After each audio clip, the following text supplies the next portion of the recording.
ரயிலில் மயக்க பிஸ்கெட் கொடுத்து பெண் குழந்தையை கடத்திய தம்பதி போலீசாரிடம் சிக்கியிருக்கிறது. குழந்தை இல்லாததால் குழந்தையை கடத்தியதாக கூறுவது உண்மையா? தம்பதி மயக்க பிஸ்கெட் தயாரித்தது எப்படி? கர்நாடக மாநிலம் ராய்ச்சூர் மாவட்டத்தைச் சேர்ந்தவர்கள் பிரகாஷ் ஹம்பம்மா தம்பதி. இந்த தம்பதிக்கு 3 வயதில் ஒரு பெண் குழந்தை உள்ளது. மனைவி குழந்தையுடன் பெங்களூரில் தங்கி பிரகாஷ் கூலி வேலை செய்கிறார். விடுமுறையில் குடும்பத்துடன் சொந்த ஊருக்கு வந்த பிரகாஷ் மீண்டும் பெங்களூருக்கு சென்றிருக்கிறார். பெங்களூரு செல்லும் உதயன் எக்ஸ்பிரஸ் ரயிலின் முன்பதிவு செய்யப்பட்ட பெட்டியில் பிரகாஷ் ஹம்பம்மா தம்பதி தங்களது குழந்தையுடன் சென்று கொண்டிருந்தனர். அப்போது அதே பெட்டியில் பயணம் செய்த ரூபேஷ் குஸ்மா தம்பதி ரயில் ஏறியதில் இருந்தே பிரகாஷ் ஹம்பம்மா தம்பதியிடம் பேசிக்கொண்டே வந்துள்ளனர். சிறிது நேரம் கழித்து தம்பதி கொடுத்த பிஸ்கட்டை பிரகாஷும் ஹம்பம்மாவும் சாப்பிட இருவரும் மயக்கமடைந்தனர்.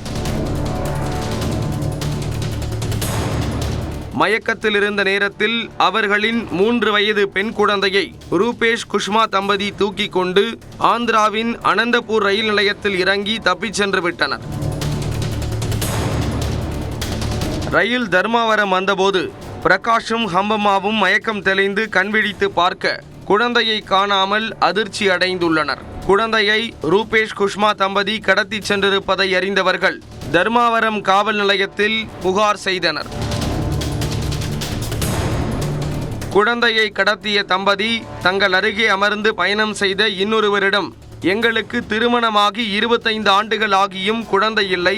உங்களுக்கு தெரிந்தவர்கள் யாராவது குழந்தையை தத்து கொடுத்தால் எங்களுக்கு கூறுங்கள் என கூறி அவர்களது செல்போன் நம்பரை கொடுத்திருந்தனர். போலீசார் அந்த செல்போன் எண்ணை வைத்து ஆய்வை தொடங்க ரூபேஷ் குஷ்மா தம்பதி ராய்ச்சூரில் இருப்பதாக செல்போன் சிக்னல் காட்டி கொடுத்தது.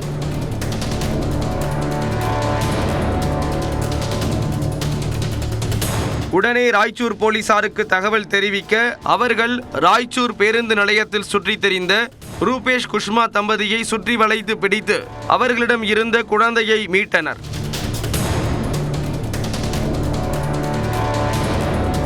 ரூபேஷ் குஷ்மா தம்பதியை கைது செய்த போலீசார் அவர்களிடம் இருந்து குழந்தையை மீட்டு பிரகாஷ் ஹம்பம்மா தம்பதியிடம் ஒப்படைத்தனர். தங்களுக்கு குழந்தை இல்லாததால் பிரகாஷ் ஹம்பம்மா தம்பதி குழந்தையை கடத்தியதாக அவர்கள் போலீசில் தெரிவித்துள்ளனர்.